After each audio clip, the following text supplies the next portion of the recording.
इस केस में हम जानेंगे कि अगर आप बड़े घर के हैं, किसी नेता के बेटे हैं या आपके पास पैसा काफ़ी ज़्यादा है तो आपकी कितनी पावर है और आम इंसान की क्या वैल्यू है। नाजरीन ग्रामी, मैं बात कर रहा हूँ जेसिका लाल केस के बारे में। नाजरीन, 5 जनवरी 1965 का दिन होता है कि एक लड़की होती है जिसका नाम होता है जेसिका लाल। वो एक मॉडल होती है। नाजरीन ग्रामी, ये दिल्ली का कुतुब मीनार होता है। कुतुब मीनार के साथ एक रेस्टोरेंट होता है जो कि हॉलीवुड बॉलीवुड की लोग जो होते हैं उनका होता है, जिसमें नाम होता है शाइस्ता रहमानी। उसका एक शोहर होता है जिसका नाम होता है जॉन। उसकी एक बेटी होती है जिसका नाम होता है मालिनी रहमानी। नाजरीन, ये बॉलीवुड में काम करते हैं। नाजरीन ग्रामी, इन लोगों ने काफ़ी बड़े बड़े लोगों की दावत करी होती है, जिसमें एमपीए एमएनए के बेटे, एमएनए वगैरह, खुद उनके घर वाले और इस तरह हॉलीवुड और बॉलीवुड के बड़े बड़े स्टार आए होते हैं और इनकी ये एक प्राइवेट पार्टी चल रही होती है।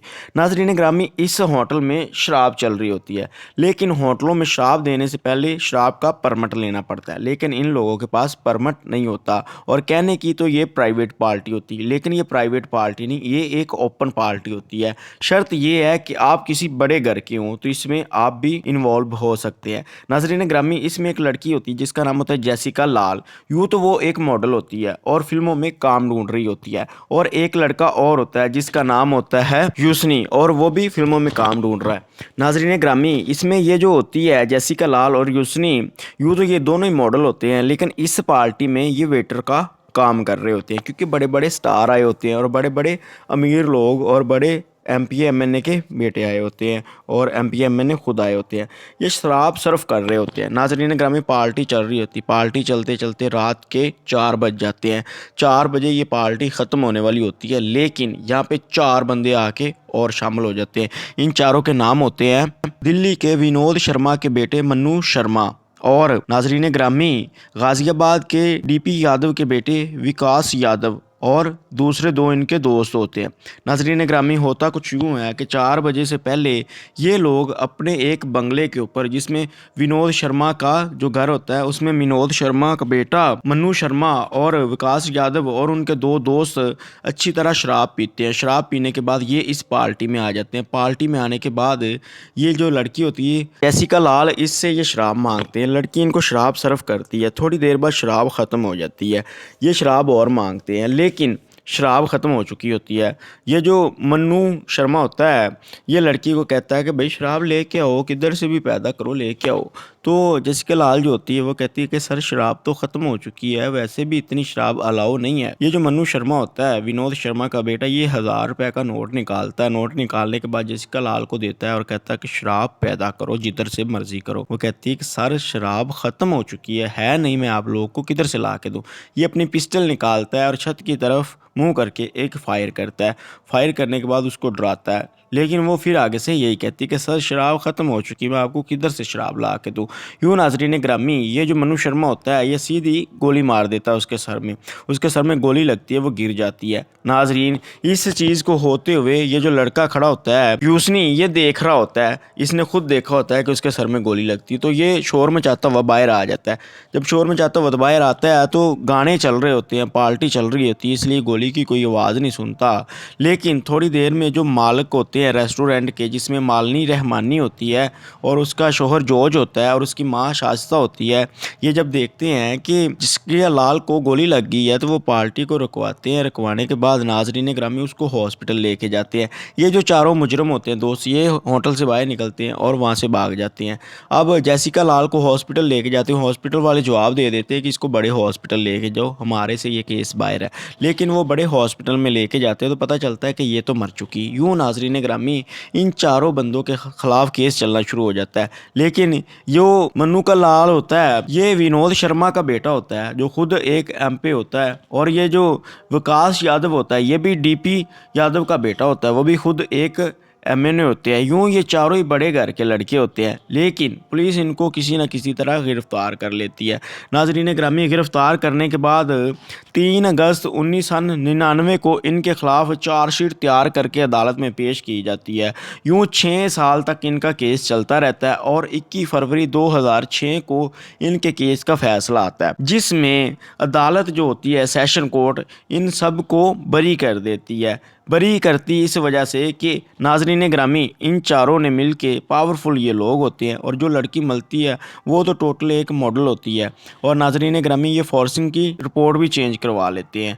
और इसी दौरान वो जो होती है मालिनी रहमानी और उसका शोहर जॉर्ज होता है वो भी गिरफ्तार होते हैं कि उन लोगों ने अपने होटल में ये पार्टी अरेंज क्यों करी, कि उन लोगों के पास परमिट तो था नहीं, और उन लोगों ने उसका खून भी अपने फ़र्ज से साफ़ किया, होटल से सबूत मिटाने की कोशिश की। लेकिन वो भी बड़े लोग थे, वो भी रिहा हो जाते हैं कि इनके खिलाफ़ 302 तो नहीं लगी हुई थी। तो इन लोगों ने ये सबूत मिटाने की कोशिश करी, इसलिए वो भी रिहा हो जाते हैं।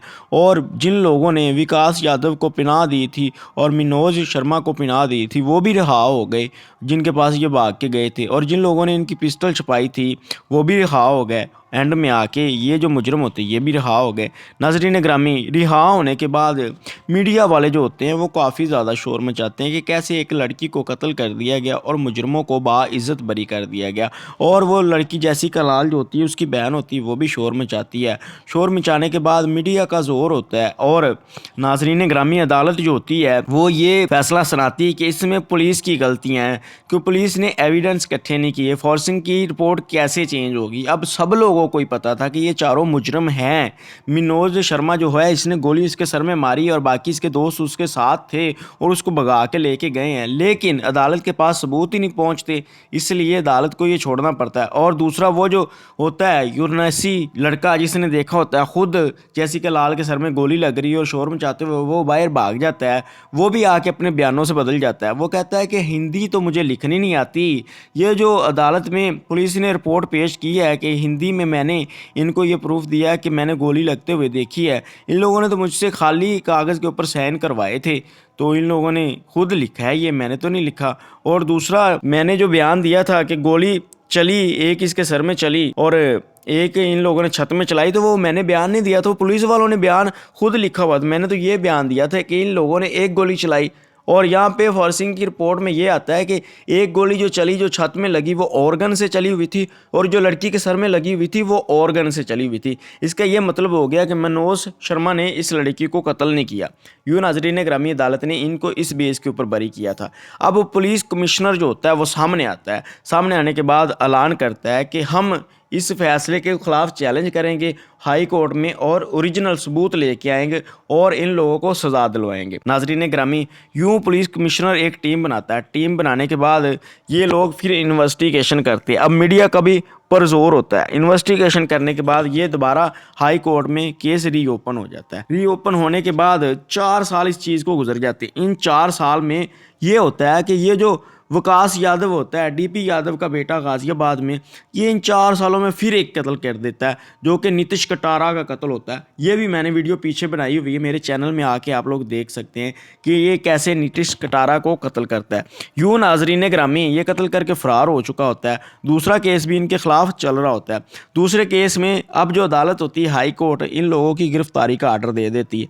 यूँ मनोज शर्मा जो होता है वो भी गिरफ्तार होता है, विकास यादव भी गिरफ्तार हो जाता है और इनके दोनों दोस्त भी गिरफ्तार हो जाते हैं। गिरफ्तार होने के बाद नाजरीन इकरामी, इनके खिलाफ ट्रायल चलता है। ये जो विकास यादव होता है इसको 4 साल सज़ा होती है कि इसने साथ दिया होता है। दूसरे जो इनके दोस्त होते हैं उनको भी 4-4 साल सज़ा होती है। और वो जो होता है मनोज, उसको नाजरीन ग्रामी उम्र कैद की सज़ा हो जाती है। अब नाजरीन, सीन कुछ ये होता है कि ये केस ऐसे ही चलता रहता है। नाजरीन, 2010 को इन लोगों को गिरफ्तार किया जाता है। 2017 में आके अब जो विकास यादव होता है इसके खिलाफ जो दूसरा केस चल रहा होता है जो कि नीतीश कटारा का होता है, उसमें इसको उम्र कैद की सज़ा हो जाती है। और 2018 में आके ये जो मनोज होता है, पहले ये दूसरी जेल में होता है, लेकिन अब की बार इसका अच्छा चाल चलन होता है जिसकी वजह से इसको आम जेल में कर देते हैं, जिसमें ये सुबह 8 बजे से लेके शाम की अजानों तक खुला घूम फिर सकता था जेल में। और ये जेल भी बड़े पुरकशिश अंदाज में गुजार रहा होता है। हर चीज़ इसके पास होती, बैरक इसकी अपनी होती। यूँ ये खाते पीते घर का होता है, एक एमएनए का बेटा होता है, इसलिए हर चीज़ की सहूलत होती है जेल में भी इसके पास। और इसका चाल चलन अच्छा होने की वजह से 2020 में आके नाजरीन इसको बेल मिल जाती है। बेल मिलने के बाद फिर ये लोग जो होते हैं मीडिया वाले शोर मचाते हैं और इसको फिर बेल खारिज होकर गिरफ्तार कर लिया जाता है। नाजरीन 2020 में ये जो लड़की होती है जेसिका लाल, इसका वालिदैन फौत हो जाते हैं। फौत होने से पहले वो लोग बयान देते हैं कि अगर ये मिनोश यादव जो था, मिनोश शर्मा, ये हमारे घर आता और उसी टाइम जब इसने गोली चलाई थी हमसे माफ़ी मांग लेता तो हमने माफ़ कर देना था इसको। 2021 में आके जो जेसिका लाल की बहन होती है जो ये केस लड़ रही होती है, वो भी ये बात करती है कि अगर ये मिनोज शर्मा जो है ये बेल के ऊपर बाहर आता है या अदालत इसको बरी करती तो मुझे इससे कोई मसला नहीं होगा, और ये अगर आके हमसे माफ़ी मांग लेता तो हम लोगों ने इसे माफ़ भी कर देना था। यूँ नाजरीन ग्रामी, ये मिनोज शर्मा जो होता है ये पटिशन रखता है और 2021 में आके इसकी बेल हो जाती है। और वो जो जेसिका लाल की बहन होती है जो ये केस लड़ रही होती है वो भी कैंसर के कारण मर जाती है। और 2021 के बाद 2022 आता है, 2022 में आके अदालत इसको बरी कर देती है और यूं ये जो मिनोज शर्मा होता है ये आज़ाद हो जाता है और आज भी ये आज़ाद घूम रहा है। किसी के ख़िलाफ़ कोई सज़ा नहीं होती, कोई कुछ नहीं, ये आज़ादी के साथ अपनी ज़िंदगी गुजार रहा है। और जैसे कि लाल कत्ल केस का आज भी कोई फ़ैसला नहीं हुआ, आज भी उसके किसी मुजरम को कोई सज़ा नहीं मिली। और इस केस को यहाँ पे ख़त्म करते मुझे इजाज़त दे अल्लाह निगहबान।